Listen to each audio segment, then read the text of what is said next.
ना भूलें दीदी, आपने मोनू को बहुत सिर चढ़ा रखा है। आजकल बड़ा ही बदतमीज हो गया है। मेरा इतना महंगा कप सेट जमीन पर पटक दिया। बरखा ने तैस में आकर अपनी जेठानी सरिता से कहा, अरे छोटी, अब बच्चा है, गलती हो गई होगी। फिर इसने कौन सा जानबूझकर गिराया होगा, गलती से गिर गया होगा। सरिता बोली, नहीं दीदी, इतना बड़ा हो गया है लेकिन इसे जरा भी तमीज नहीं।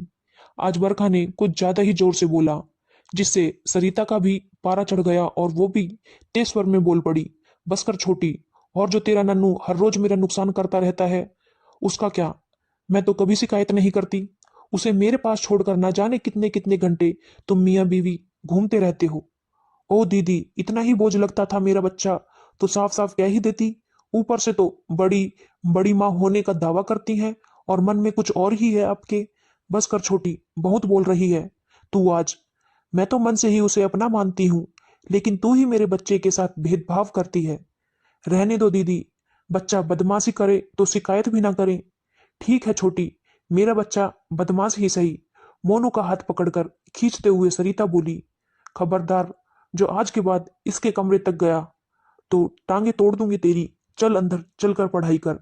अंदर से बरखा का 1.5 साल का नन्नू झगड़े की आवाज सुनकर रोने लगा और चलते चलते बाहर आ गया।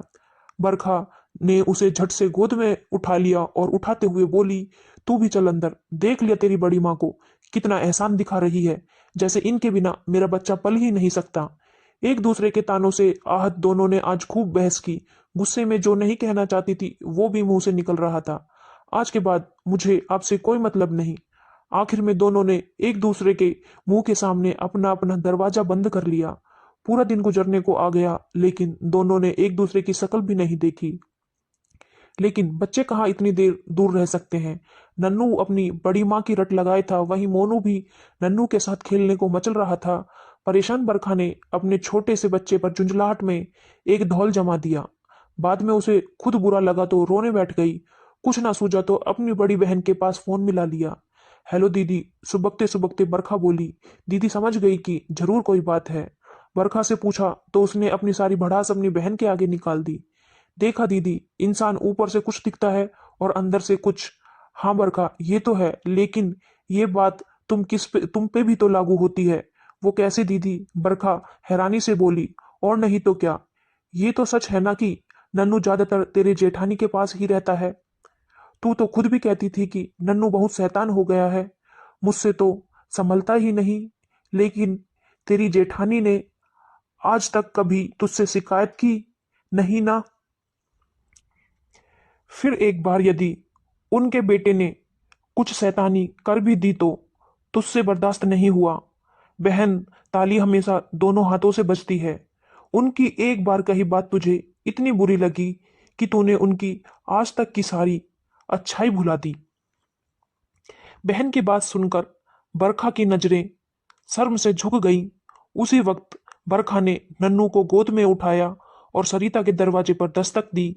बोझिल मन से सरिता ने भी दरवाजा खोला। बरखा को खड़ा देख मुंह फेरते हुए बोली, अब और कुछ कहने को बाकी रह गया है क्या? हाँ दीदी, मुझे माफ कर दो। फफकते हुए बरखा बोली, चल बड़ी आई माफी मांगने वाली।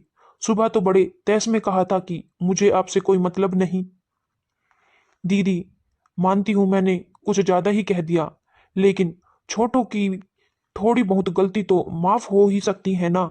वैसे भी एक दिन के झगड़े में इतने सालों का प्यार तो नहीं मिट सकता ना। सरिता ने बरखा को अपने गले से लगा लिया और उसकी गोद से नन्नू को ले लिया।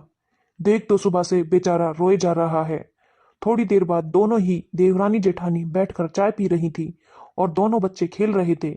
सच में जिस तरह एक कड़वी बात 100 मीठी बातों पर भारी पड़ जाती है, वैसे ही एक माफी 100 गलतियों पर भारी पड़ती है। बस एक पहल करने की आवश्यकता है। धन्यवाद दोस्तों।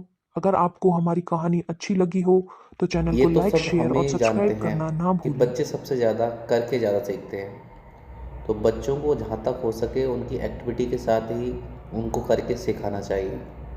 हमने दोस्तों इसमें यही किया है कि बच्चों को विजुअल एग्जाम्पल कर करके सिखाया।